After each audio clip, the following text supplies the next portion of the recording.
Shalom Bapak Ibu Saudara yang terkasih dalam Kristus Yesus. Halo. Kita bersyukur pagi hari ini Tuhan memberikan kita kesehatan, kita masih dipelihara dan sukacita Tuhan berikan bagi kita sehingga kita boleh bersekutu memuji memuliakan nama Tuhan meskipun persekutuan kita di rumah kita masing-masing, dan itu tidak mengurangi sukacita kita. Namun sebab itu Bapak Ibu Saudaraku, saya mengajak kita sekalian untuk kita mempersiapkan hati kita untuk kita memulai ibadah kita. Saya persilakan kita untuk saat terus terang.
Hai segala bangsa,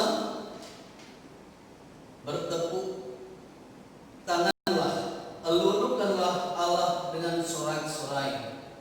Sebab Tuhan yang Maha Tinggi adalah dahsyat, Raja yang besar atas seluruh bumi.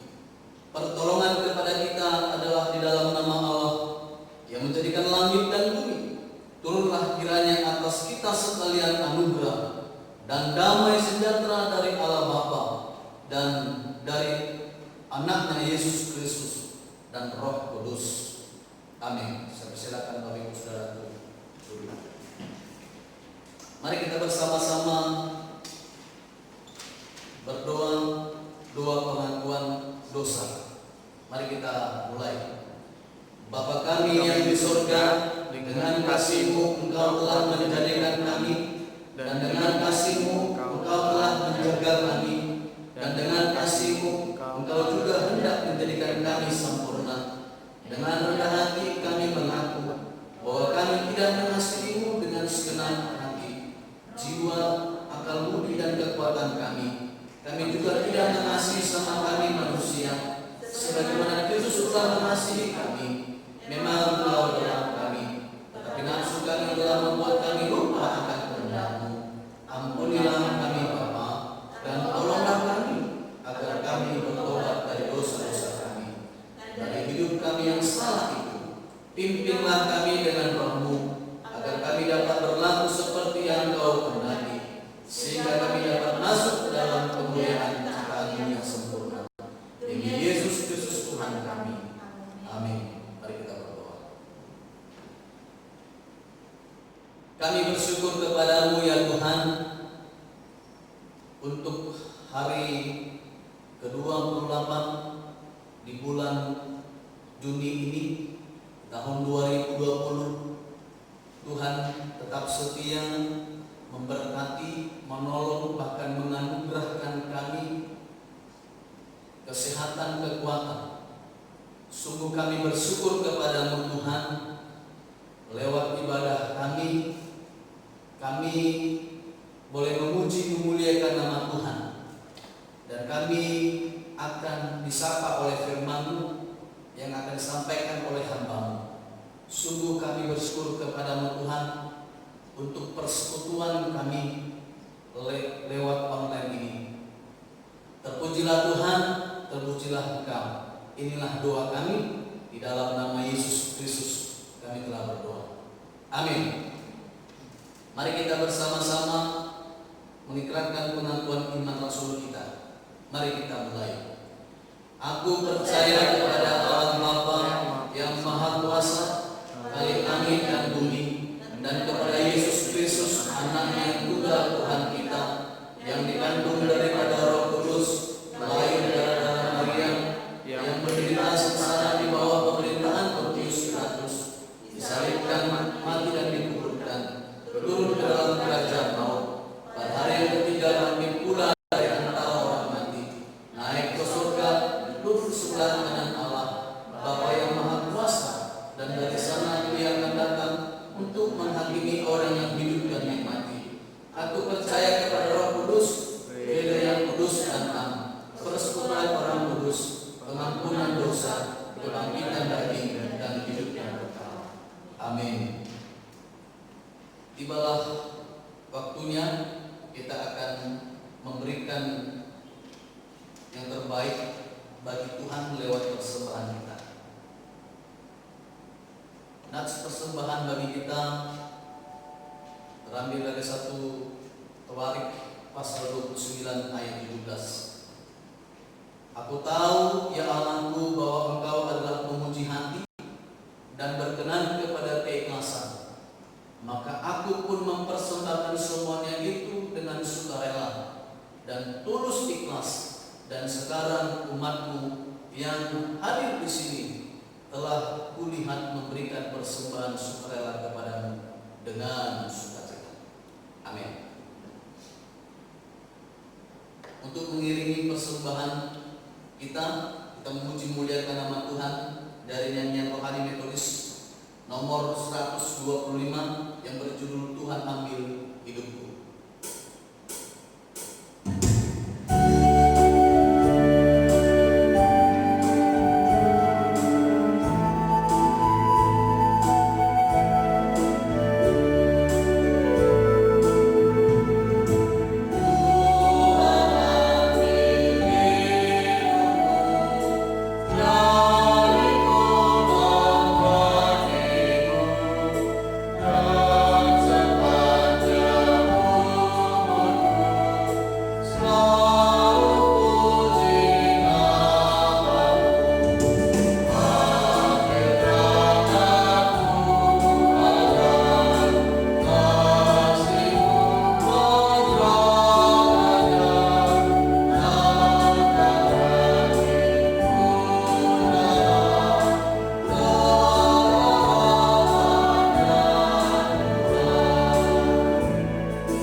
Tuhan masih izinkan kami boleh beribadah bersekutu bersama, memuji membesarkan nama Tuhan. Dan saat ini kami boleh mengumpulkan persembahan. Biarlah persembahan yang sudah kami kumpulkan Tuhan berkati untuk menjadi alat pelayanan-Mu di gereja tempat ini. Berkati para tangan-tangan yang sudah memberi. Biarlah Tuhan tetap melimpahkan berkat dari surga. Usaha pekerjaan yang dia kerjakan boleh berkati Tuhan, letakkan berkat sukacita bagi setiap keluarga. Terima kasih Bapak, ini doa kami. Kami menyerahkan semua dalam tangan-Mu. Di dalam Yesus kami berdoa. Amin.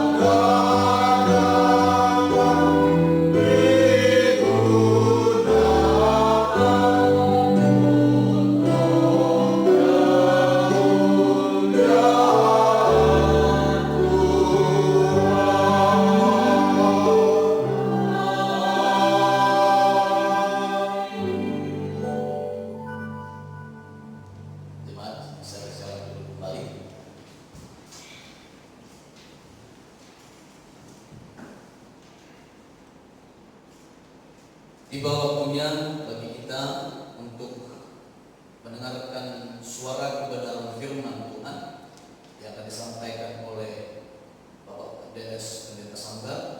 Namun sebelumnya mari kita memuji memuliakan nama Tuhan lewat pujian kita yang berjudul Kasih Pasti Lama Lembut.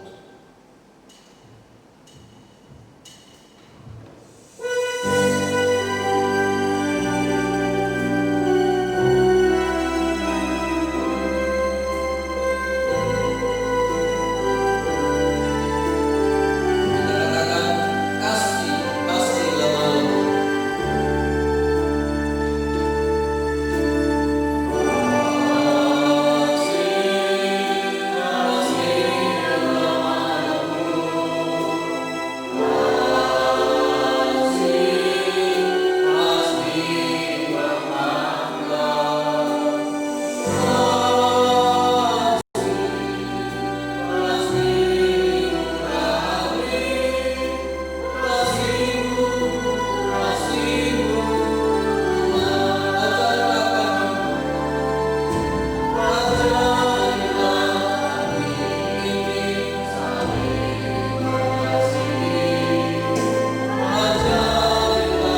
surga, terima kasih untuk waktu dan kesempatan yang Tuhan masih izinkan kepada kami semua untuk kami boleh bersekutu bersama mendengarkan firman Tuhan. Oleh karena Tuhan hadir bersama kami, berkati firman Tuhan yang kami akan dengar bersama. Untuk tolong hamba-Mu yang penuh kekurangan, Tuhan layakkan untuk menyampaikan kebenaran firman-Mu. Dan bagi kami semua jemaat-Mu dimanapun berada, supaya Tuhan dilawat oleh kebenaran firman-Mu. Sehingga firman itu beri kekuatan, firman itu boleh jadi panutan, firman itu boleh jadi tuntunan dalam kehidupan mereka hari lepas hari, sehingga hidup mereka hidup yang penuh kasih sayang kepada sesama dan beristimewa kepada Tuhan. Terima kasih Bapak, ini doa kami serahkan pada Tuhan. Di dalam Yesus saya berdoa dan bersyukur kepada Tuhan. Amin. Salam. Selamat pagi Bapak Ibu sekalian. Saya percaya kita semua dalam keadaan sehat dan penuh sukacita. Amin. Puji Tuhan. Firman Tuhan pagi ini terambil dalam Lukas pasal yang ke-6. Lukas pasal 6 ayat 27 sampai dengan 36. Lukas pasal 6 ayat 27 sampai 36. Saya akan membaca firman Tuhan ini. Demikian firman Tuhan. Kasihilah musuhmu, tetapi kepada kamu yang mendengarkan aku berkata, kasihilah musuhmu, berbuatlah baik kepada orang yang membenci kamu, mintalah berkat bagi orang yang mengutuk kamu, berdoalah bagi orang yang mencaci kamu. Barang siapa menampar pipimu yang satu, berikanlah juga kepadanya pipi yang lain. Dan barang siapa yang mengambil jubahmu, biarkan juga ia mengambil bajumu. Berilah kepada setiap orang yang meminta kepadamu, dan janganlah meminta kembali kepada orang yang mengambil kepunyaanmu. Dan sebagaimana kamu kehendaki supaya orang lain, dan sebagaimana kamu kehendaki supaya orang berbuat kepadamu, perbuatlah juga demikian kepada mereka. Dan jikalau kamu mengasihi orang yang mengasihi kamu, apakah jasamu?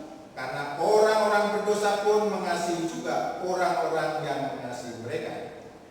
Sebab jikalau kamu berbuat baik kepada orang yang berbuat baik kepada kamu, apakah jasamu? Orang-orang berdosa pun berbuat demikian. Dan jikalau kamu meminjamkan sesuatu kepada orang karena kamu berharap akan menerima sesuatu daripadanya, apakah jasamu? Orang-orang berdosa pun meminjamkan kepada orang-orang berdosa, supaya mereka menerima kembali sama banyak. Tapi kamu kasihilah musuhmu dan berbuatlah baik kepada mereka, dan pinjamkan dengan tidak mengharapkan balasan, maka upahmu akan besar dan kamu akan menjadi anak-anak Allah yang maha tinggi. Sebab ia baik terhadap orang-orang yang tidak tahu berterima kasih dan terhadap orang-orang jahat. Hendaklah kamu murah hati, sama seperti Bapakmu adalah murah hati. Sekian jauh bacaan firman Tuhan, tentu yang berbahagia kita yang menyimpan dan melakukan firman itu di dalam kehidupan kita sehari-hari. Bapak Ibu sekalian, firman Tuhan pagi ini dengan tema kasih yang radikal. Wah, luar biasa ya. Kasih yang radikal. Apa itu radikal? Istilah radikal di sini bermaksud yang positif, bukan yang negatif. Yaitu suatu gerakan perjuangan pembaruan menuju perubahan yang lebih baik. Ya, satu perjuangan untuk pembaruan menuju kebaikan, ya, perubahan yang lebih baik. Saudara-saudara yang dikasihi dalam Tuhan, konteks dalam firman Tuhan ini yang kita baca, kita terlebih dahulu untuk melihat latar belakang budaya orang Yahudi, khususnya dalam hal hukum. Pada zaman Yesus di dunia ini, kehidupan orang Yahudi dipengaruhi oleh hukum yang disebut hukum lex talionis. Ya. Hukum lex talionis artinya bahwa kejahatan harus dibalas dengan kejahatan. Ya. Kejahatan harus dibalas dengan kejahatan.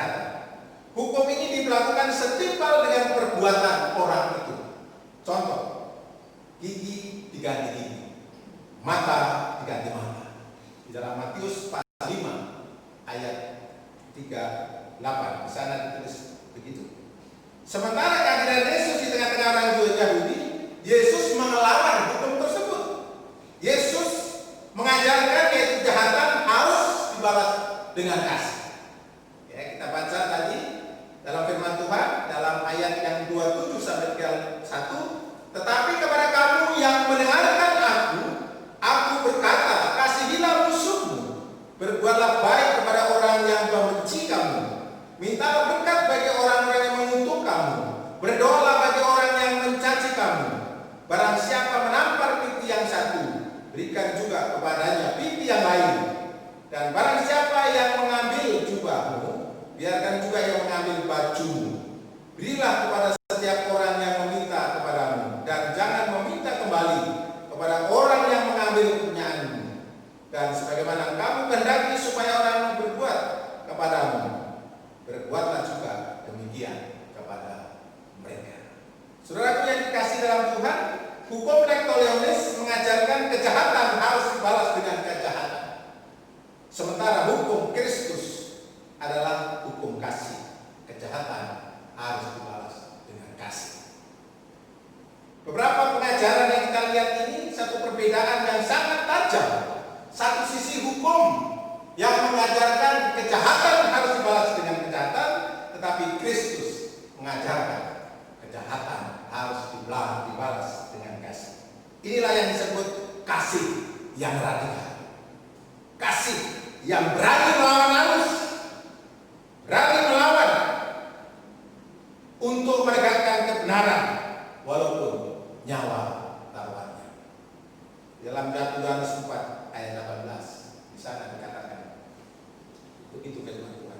Oleh karena itu saudaraku yang dikasih dalam Tuhan, dalam ayat 32 sampai 34 jelas di sana bahwa jika kamu mengasihi orang yang mengasihi kamu, apakah jasa? Ini pengajaran Yesus kepada murid-muridnya. Di situ Yesus ingin memperbandingkan pengajaran-pengajaran dari ajaran orang Yahudi mengenai hukum Lektoleonis tadi dengan hukum yang kasih daripada Tuhan. Ini sangat berbeda, sangat tajam perbedaannya.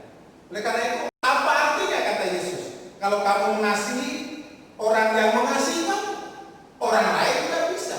Itu hal yang biasa, semua orang juga bisa lakukan. Kalau kita mengasihi orang yang berbuat baik kepada kita, itu juga hal yang biasa. Semua orang juga bisa melakukan itu. Betul? Saya yakin betul. Semua bisa. Anak sekolah itu juga bisa.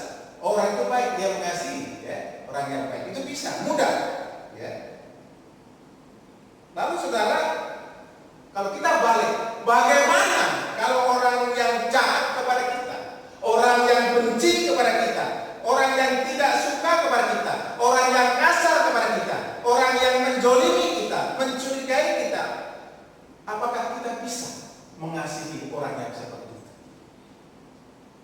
Kalau kita bisa, itulah baru luar biasa. Itu baru luar biasa, kasih yang luar biasa. Tapi yang jelas, boro-boro. Dengar orangnya aja, dengar suaranya aja udah benci. Dengar namanya aja benci, apalagi mengasihi. Itu seringkali terjadi. Bapak itu jahat kali, mulutnya kayak tangan. Sangat jahat. Bagaimana orang seperti itu kita bisa mengasihi? Pagi ini firman Tuhan mengajarkan kepada kita, ya, kita harus mengasihi orang yang membenci kita. Kita harus mengasihi orang yang menyakiti kita. Itu ajaran firman Tuhan kita hari ini. Kekristenan diajarkan bukan kejahatan dibalas dengan kejahatan, tetapi kejahatan dibalas dengan kasih. Kejahatan dibalas dengan doa. Ya. Oleh karena itu, saudara, kalau kita lihat banyak gereja-gereja di Indonesia itu ketika gereja itu dibakar, orang Kristen tidak mengutuk, ya, tidak mengutuk, tetapi mendoakan, memberkati mereka. Karena itu ajaran kekristenan. Ketika gereja disegel tidak boleh beribadah, kita tidak bisa mengutuk mereka. Karena ajaran kita, ajaran Tuhan kepada kita untuk memberkati mereka. Nah, itu beda sekali. Oleh karena itu pengajaran Tuhan Yesus ini, kasihilah musuhmu, ya. berbuatlah baik kepada orang yang membenci kepada kamu. Mintalah berkat bagi orang yang mencaci kamu. Ini satu pengajaran yang luar biasa yang Tuhan ajarkan kepada kita. Itu sebabnya Yesus berkata dalam Matius 5 ayat 20, mengatakan kepada murid-muridnya, maka aku berkata kepadamu, jika hidup keagamaanmu tidak lebih benar daripada hidup keagamaan ahli-ahli Taurat dan orang-orang Farisi, sesungguhnya kamu tidak akan masuk ke dalam kerajaan surga. Jadi kalau keagamaan kita tidak, saat keagamaan kita tidak ada beda, ya kita tidak ada arti. Keagamaan kita itu sama dengan keagamaan orang yang belum mengenal Tuhan, ya sama, tidak ada beda. Setali pohon, nggak ada beda. Walaupun kita bicara kasih tapi tidak ada kasih, itu juga nggak ada gunanya. Saudaraku yang dikasihi dalam Yesus, pengajaran Yesus kepada murid-muridnya bukan sekedar Yesus mengajar secara teori, tetapi Yesus mengajarkan, dipraktekkan, dihidupi pengajaran itu, sehingga pengajaran itu hidup di dalam kehidupan Yesus. Pertanyaan bagi kita, bagaimana Yesus bisa menerapkan pengajarannya yang luar biasa, yang spektakuler dan radikal itu? Saudara, ada dua poin yang kita harus belajar. Yang pertama, Yesus sebagai kemanusiaannya, ya, kita bicara kemanusiaan Yesus, Yesus sangat taat kepada Bapaknya. Ini poinnya. Yesus taat kepada Bapaknya, bahwa dia ketaatannya dibuktikan dia mati di atas kayu salib. Dan yang kedua, Yesus memiliki disiplin rohani yang sangat tinggi. Itu dibuktikan dalam kehidupannya sehari-hari. Dua poin inilah yang membuat pengajaran Yesus hidup dan dihidupi oleh setiap orang yang memang mencintai kasih Tuhan itu sendiri. Oleh karena itu saudara, ada 3 disiplin rohani dalam kehidupan Yesus yang kita akan belajar pada pagi hari ini. Tiga disiplin rohani itu, yang pertama, Yesus memiliki hati yang menyembah. Yesus memiliki hati yang menyembah. Yohanes pasal 4 ayat 23. Ya, mungkin Pak Guru bisa bacakan Yohanes pasal 4 ayat 23.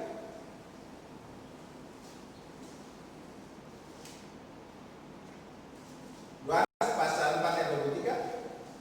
Yohanes pasal 4 ayat 23. Beginilah bunyi dari firman Tuhan.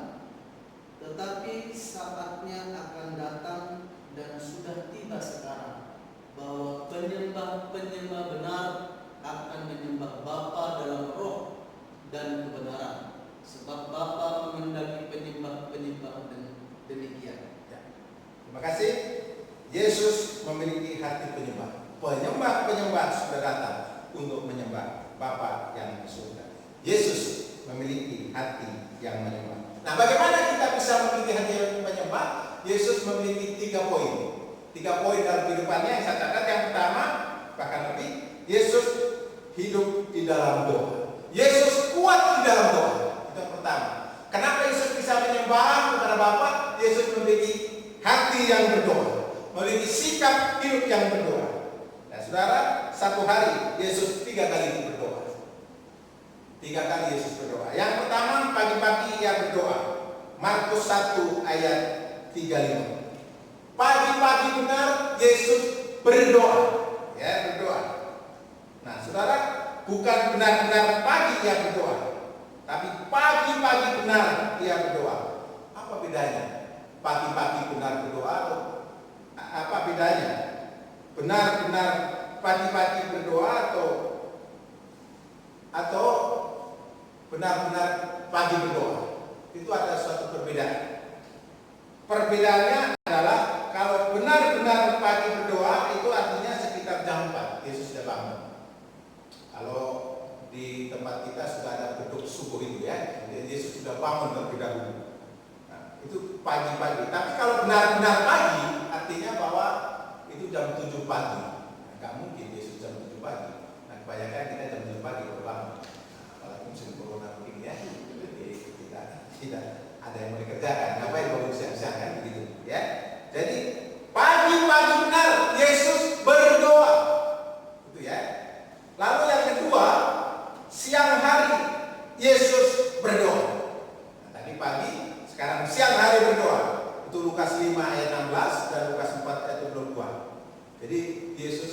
hari pun berdoa, mengasingkan waktu berdoa, menyisihkan waktu untuk berdoa kepada Bapa. Dan yang ketiga, malam hari dia berdoa. Malam hari dia berdoa.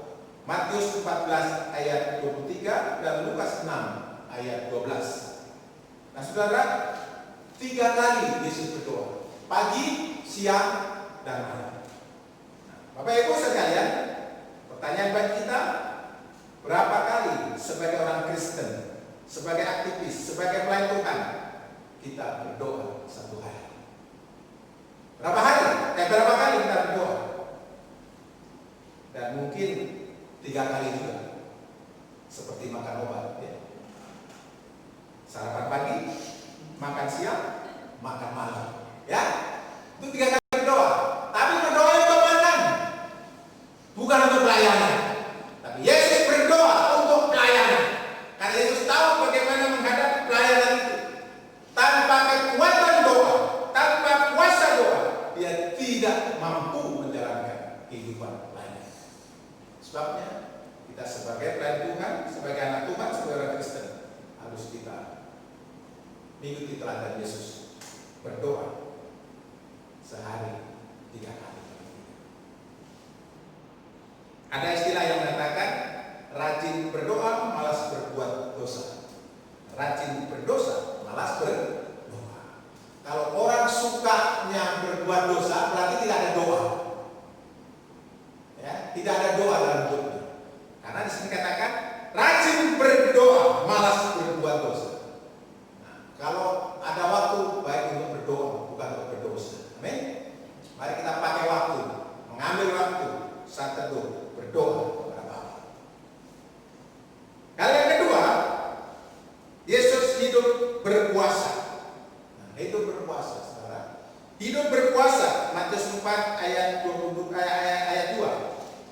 40 hari 40 malam Yesus berpuasa. Saya mengajak seluruh hamba Tuhan di sini 3 dan 2 setiap Jumat untuk bisa berpuasa. Kenapa? Karena kita belajar untuk melatih kerohanian kita. Nah, bagaimana dengan kita? Apakah kita juga mau melatih diri sebagai hamba Tuhan, sebagai pelayan Tuhan, sebagai majelis, sebagai jemaat yang biasa untuk berdoa? Saya pikir kita mulailah melatih diri sehingga kita pun juga ada pengalaman rohani kita kepada Tuhan. Kalau kita, saudara, GMI, Gereja Metodis Indonesia, memasuki Rabu Abu biasanya ada gerakan doa buat jemaat untuk gerakan doa, maksudnya gerakan doa berpuasa 40 hari sebelum berpuasa, sebelum dilakukan puasa ada kebaktian Rabu Abu, ya, Rabu Abu, dan di kepalanya itu dikasih salib tandanya, kan manusia dari tanah kembali ke tanah, kan ditandanya. Saya kurang tahu kalau gereja itu sekarang apakah mengadakan seperti itu. Sebelum berpuasa 40 hari dimulai terlebih dahulu doa berkebaktian malam Rabu Abu, ya kan gitu. Oleh karena itu, saudaraku yang dikasih dalam Tuhan, kembali kita belajar dari Yesus. Yesus membaca firman, ya. Yesus membaca firman. Pagi-pagi benar Yesus membaca firman, mencari kehendak Tuhan, ya. Yesus mencari kehendak Tuhan. Pagi-pagi benar kita cari Alkitab membaca firman, atau pagi-pagi benar kita mencari HP membaca WA. Nah, ini pertanyaan bagi kita, supaya kita nggak salah pagi-pagi baca HP. Yang penting sudah baca firman. Kalau rohani kita mau hidup, rohani kita mau dibangun, mari kita mendisiplin rohani kita di hadapan Tuhan supaya rohani kita semakin bertumbuh di dalam Tuhan. Ya, Tuhan mengajarkan kita supaya kita bertumbuh dewasa kepada Tuhan. Oleh karena itu, saudaraku yang dikasih dalam Tuhan, pengajaran Yesus dalam kehidupannya sebagai manusia sangat nyata, bisa kita teladani sebagai umatnya, sebagai umat kepunyaannya. Karena itu, saudaraku yang dikasih dalam Tuhan, yang berikutnya tadi Yesus memiliki hati yang menyembah, dan yang kedua kita belajar Yesus memiliki hati hamba. Hati hamba, Markus pasal yang ke-10 ayat ke-44 dan 45, Filipi 4 ayat 6 dan 8. Yesus datang ke dunia bukan dilayani tetapi melayani. Anak Allah datang ke dunia bukan dilayani tetapi melayani. Ini seringkali terjadi di gereja. Banyak kali ya kita ingin dilayani bukan melayani. Seharusnya kita paham seperti ini. Mari kita saling melayani satu dengan lain. Sebagaimana Yesus kasih contoh. Kita ke gereja bukan untuk dilayani tetapi untuk melayani bersama. Yesus menyerahkan dirinya, menyerahkan nyawanya untuk penebusan dosa manusia. Dia meninggalkan kedudukannya di surga, turun ke dunia, menjadi serupa sebagai seorang hamba dan mau mati di atas kayu salib. Ini bentuk daripada kerendahan hati sebagai hamba, menghambakan diri supaya manusia diselamatkan. Yesus sudah berkorban begitu rupa bagi kita. Apa yang bisa kita perbuat untuk Dia? Apa yang harus kita lakukan untuk membalas cinta kasih Tuhan yang begitu luar biasa dalam kehidupan kita? Tuhan hanya meminta mengikuti teladan daripada Tuhan. Ya, mengikuti teladan daripada Tuhan. Ayat 35 bisa dikatakan, tetapi kamu kasihilah musuhmu dan berbuatlah baik kepada mereka dan pinjamkan dengan tidak mengharapkan balasan, maka upahmu akan besar dan kamu akan menjadi anak-anak Allah yang maha tinggi. Ya. Sebab Ia baik terhadap orang-orang yang tidak tahu berterima kasih dan terhadap orang-orang yang jahat. Kasih Tuhan dilakukan kepada semua orang. Itu kesempatan kepada kita semua. Dan yang berikutnya, kita belajar Yesus memiliki hati hamba. Yesus memiliki hati hamba. Ayat yang 36. Hendaklah kamu murah hati sama seperti Bapakmu adalah murah hati. Saudara, Yesus mengajarkan kepada murid-muridnya supaya kita memiliki hati Bapa. Memiliki hati Bapa artinya tidak menyimpan dendam terhadap siapapun. Tidak ada akar kepahitan dalam kehidupan kita. Yang ada adalah pengampunan. Yang ada adalah pengampunan. Mengampuni kepada sesama. Itu yang Tuhan inginkan bagi kita. Ya, mengampuni sesama satu dengan yang lain. Sehingga kita sebagai wadah, sebagai wajah Kristus, sebagai tubuh Kristus, kita saling mengasihi satu dengan yang lain. Bukan untuk saling menjelekkan, menghina, bahkan juga boleh saling mengata-ngatakan orang lain kepada kita. Oleh karena itu, saudara, pengajaran Yesus luar biasa bagi hari ini. Ya, kalau saudara seringkali saya melihatnya ini sulit orang untuk minta maaf terlebih dahulu, walaupun orang itu tidak salah, apalagi salah. Yang salah aja sulit untuk minta maaf, apalagi yang tidak salah. Nah, saudara, begini contohnya. Kadang-kala minta maaf lah, kamu kan gini, ngapain aku minta maaf? Kalau aku minta maaf sama orang itu, di mana harga diri saya? Saudara berbicara harga diri. Ya seringkali begitu. Saudara yang dikasih dalam Tuhan, saya mau tanya, berapa harga diri saudara? Berapa harga diri saudara? Harga diri orang Kristen sudah dibayar lunas di atas kayu salib oleh Kristus. Amin. Jadi ketika orang meminta maaf bukan berarti dia salah. Ya, meminta maaf bukan berarti salah, tetapi dia mengalah untuk kebaikan. Itu namanya baru kasih yang radikal, kasih yang di dalam hati yang tinggi. Seringkali kalau suami istri berantem, apa itu minta maaf? Kan gitu ya. Apa itu minta maaf? Lo doang minta maaf. Saudara, ini yang seringkali terjadi. Mari kita sekarang terlebih dahulu kita maaf kepada orang lain. Bukan berarti harga diri saudara akan turun. Justru harga diri saudara akan naik. Amin. Itulah kasih yang radikal. Memberi contoh terlebih dahulu. Mari saling memberikan kasih. Mari kita saling mengampuni satu sama lain. Ya, jangan ada dendam. Jangan ada akar kepahitan. Sebagai tubuh Kristus, memiliki hati Bapa, selalu rindu akan jiwa yang tersesat. Karena kerinduan Bapa di surga supaya setiap orang itu datang kepadanya. Setiap orang harus datang kepadanya.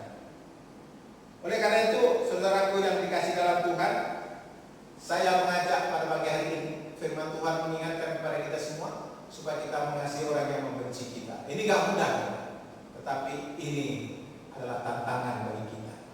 Sejauh mana kedewasaan kita kepada Tuhan, sejauh itulah kita buktikan kehidupan kita yang nyata, bukan yang teori.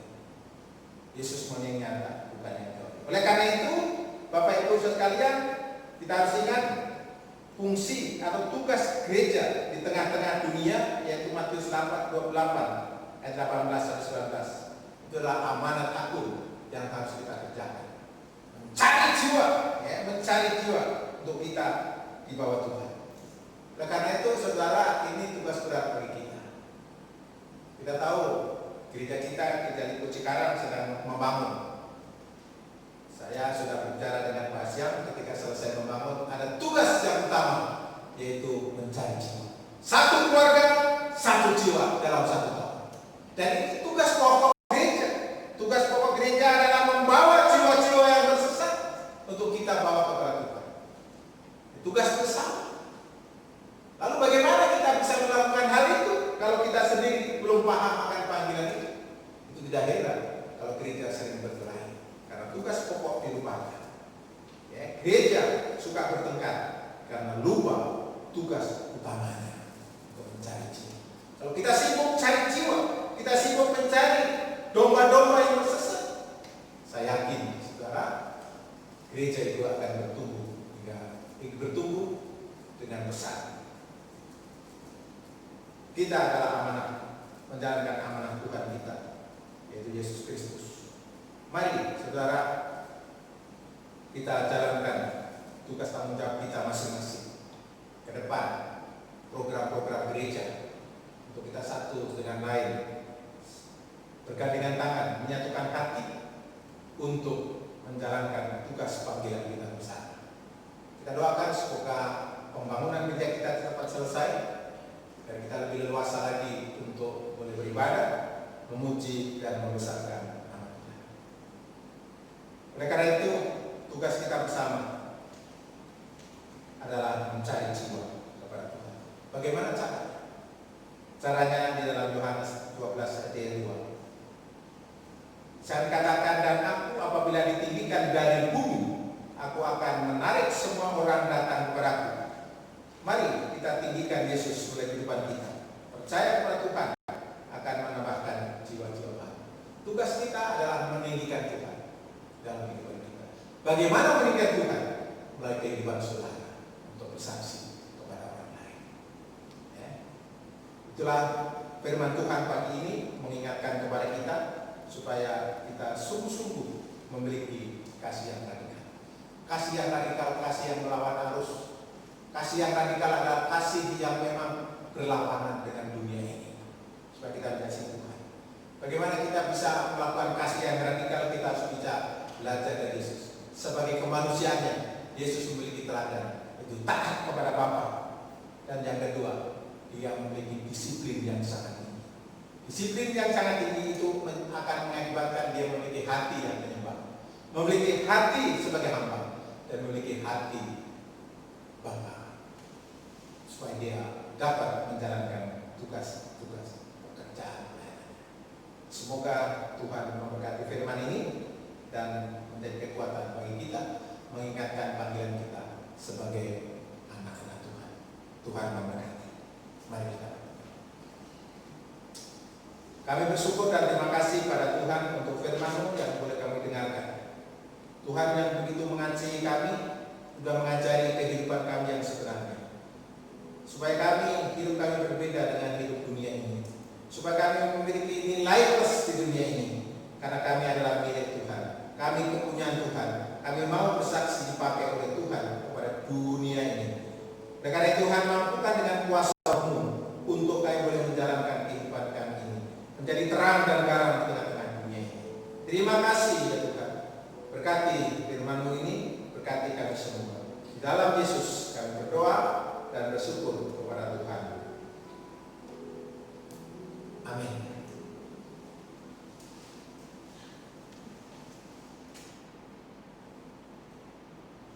Sebelum kita menutup ujian kita kita masuk dalam doa syafaat kita pada saat ini. Kita kembali kita berdoa kepada Tuhan. Mari kita berdoa. Bapa di surga, kami berdoa dan menyerahkan kondisi dan situasi bangsa dan negara kami ini yang saat ini masih bergumul adanya COVID-19 ini. Walaupun pemerintah sudah memulai new normal, Tuhan akan berada bebas dari virus. Justru sebaliknya, itu akan menjadi banyak virus. Dan kami melihat kurva sekarang semakin naik bukan semakin turun. Itu artinya sangat membahayakan bagi kehidupan keselamatan manusia. Oleh karena itu kami berdoa untuk bangsa dan negara ini. Tuhan tolong supaya Engkau mengakhiri pergumulan kami ini ya Tuhan, sehingga kami boleh hidup bebas kembali sebagaimana sedia kala. Tidak ada lagi gangguan virus corona ini. Karena itu kami berdoa untuk Pak Presiden Joko Widodo, Staf Wakil, seluruh kabinet yang membantunya. Tuhan juga berkati dalam membuat kebijakan-kebijakan, sehingga kebijakan itu juga boleh mensejahterakan bagi umat-Mu di negara kami ini. Kami berdoa untuk TNI Polri yang bekerja keras siang dan malam, yang mengamankan keadaan bangsa Indonesia ini supaya kami beraman, tentram, damai, sejahtera. Berkatilah tugas-tugas mereka, berkatilah keluarga mereka. Kami juga berdoa untuk dokter suster yang melakukan pekerjaannya sebagai seorang dokter maupun suster yang menangani pasien-pasien COVID-19 ini. Kami berdoa Tuhan lindungi para dokter suster ini sehingga mereka dapat menjalankan tugas kemanusiaannya dengan penuh sukacita dan juga lindungi mereka dari virus corona ini. Kami doakan untuk pasien-pasien yang dirawat Tuhan juga berkati mereka, biar mereka boleh kembali sembuh sebagaimana sedia kala juga. Kami berdoa juga Tuhan saat ini untuk gereja-gereja di dunia ini, dimanapun mereka berada dan juga di Indonesia. Kami berdoa supaya Tuhan tetap memberkati gereja-Mu di tengah-tengah kondisi yang sangat sulit kami untuk melakukan segala kegiatan yang masih terbatas. Tolonglah kami ya Tuhan, kasihlah kami, mohon belas kasihan-Mu sehingga kami boleh kembali mengadakan kegiatan-kegiatan dengan kebersamaan ini. Kami doakan, kami serahkan dalam nama Tuhan. Kami berdoa juga untuk gereja-Mu, gereja Indonesia, gereja Indonesia. Berdoa untuk para bishop, para DS, para pendeta, guru Injil yang melakukan pelayanan dimanapun berada. Tuhan berkati mereka, berikan kekuatan kesehatan senantiasa dalam melakukan tugas mereka, agar mereka dalam melakukan tugas dengan penuh sukacita. Berkati jemaat-Mu dimanapun berada, agar kiranya Tuhan juga menolong mereka segala pergumulan, segala apapun yang dia hadapi saat ini. Mari Tuhan kuatkan iman mereka untuk menghadapi semuanya ini. Kami berdoa secara khusus untuk gereja tempat ini, gereja GMI Lipo Cikarang. Kami berdoa Tuhan untuk semua anggota jemaat-Mu dimanapun berada. Kami berdoa Tuhan kiranya melindungi, menyertai, memberkati segala situasi apapun yang dihadapi. Tetap Tuhan teguhkan iman mereka. Kami berdoa Tuhan yang bergumul dalam situasi seperti ini, baik itu ekonomi, pekerjaan, usaha, dan lain sebagainya. Kami berdoa, mohon Tuhan belas kasihan kepada-Mu untuk memberkati jemaat-Mu ini. Kami berdoa untuk anak-anak kami yang sudah sedang mencari tempat perkuliahannya atau mungkin yang sedang menjalankan kuliahnya. Tuhan juga berkati, berikan hikmat, kekuatan, bahkan juga kepintaran daripada Tuhan. Kami serahkan semua dalam tangan Tuhan. Kami doakan untuk pembangunan gereja-Mu tempat ini, supaya gereja ini tetap selesai dan segala hal yang dibutuhkan mari Tuhan campur tangan. Kiranya Tuhan juga menyelesaikan tepat pada waktunya. Campur tangan segala pergumulan-pergumulan kami, donasi-donasi, kebutuhan-kebutuhan yang diperlukan. Kami berdoa Tuhan kiranya Engkau kirimkan anak-anak Tuhan yang mau setia membagi berkat-Nya untuk pemulihan bagi nama Tuhan. Terima kasih Tuhan, ini doa kami serahkan semua dalam tangan Tuhan. Kami juga mendoakan untuk rencana daripada gereja-Mu ini untuk kebaktian new normal yang akan dimulai awal bulan Juli yang akan datang. Tuhan kiranya juga berkati rencana persiapan kami, sehingga kami dapat menjalankan tugas pelayanan kami ini dengan baik. Kami serahkan semua dalam tangan Tuhan. Inilah doa kami ya Bapa yang kami naikkan kepada-Mu. Di dalam Yesus kami berdoa. Amin. Kita akan mengakhiri ibadah kita. Mari kita bangkit berdiri. Kita akan menyanyikan, ya Yesus, Ku berjanji. Mari sama-sama kita berjanji di hadapan Tuhan untuk kita saling hidup mengasihi dan mengampuni kepada sesama kita. Ya Yesus, ku berjanji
Mari kita sama-sama naikkan doa Bapa kami. Bapa kami yang di surga, dikuduskanlah namamu, datanglah kerajaanmu, jadilah kehendakmu di bumi seperti di surga. Berikanlah kami pada hari ini makanan kami yang secukupnya, dan ampunilah kami akan kesalahan kami, seperti kami juga mengampuni akan kesalahan kepada kami. Dan janganlah membawa kami ke dalam pencobaan, tetapi lepaskanlah kami daripada yang jahat. Karena Tuhan kerajaan dan kuasa dan kemuliaan sampai selama-lamanya. Amin. doksologi.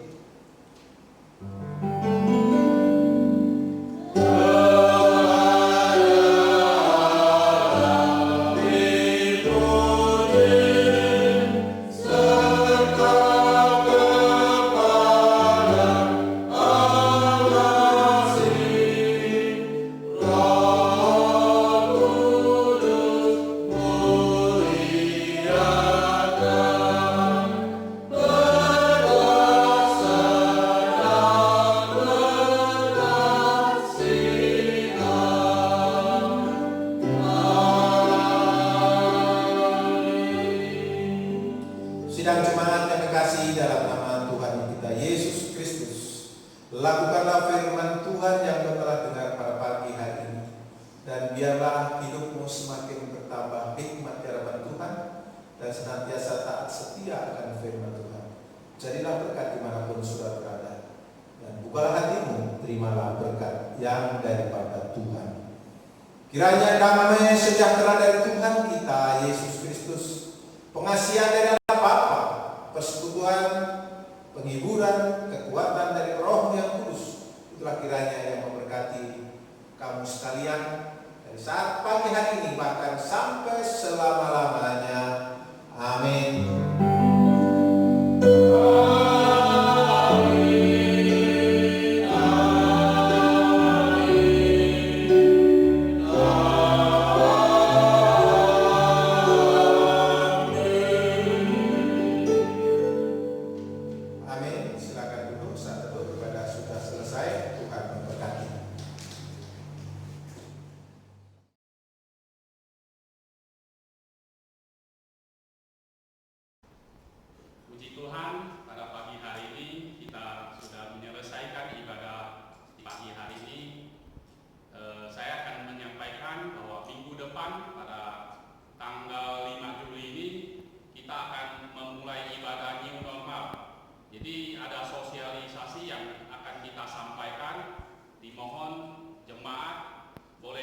mengikuti sosialisasi dari panitia persiapan ibadah New Normal. Terima kasih, Tuhan Yesus memberkati.